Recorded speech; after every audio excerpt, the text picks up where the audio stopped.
Hey guys, in this video I'm going to show you how to transfer money from crypto.com to Visa card. If you find this video helpful, please consider to like this video and subscribe to my channel. In saying that, let's just jump straight into the video.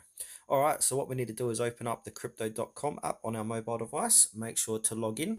Now once you're logged in, we need to click onto card on the bottom right hand corner of the page here. And then if you're like me and you don't have a card selected, so go ahead and select the card.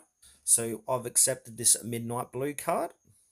And then from here, once you select your card, you need to please complete the items below to finish your card application. So I've accepted the card terms and conditions.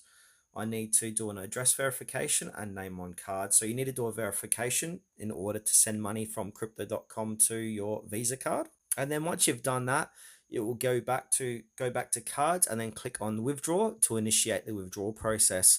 Select bank account as the withdrawal method, and then you want to input the amount you wish to withdraw and confirm the transaction details.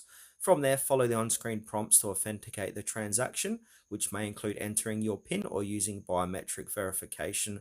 From there, simply wait for the withdrawal process and the funds should appear in your bank account within the standard processing time, typically 1 to 3 business days.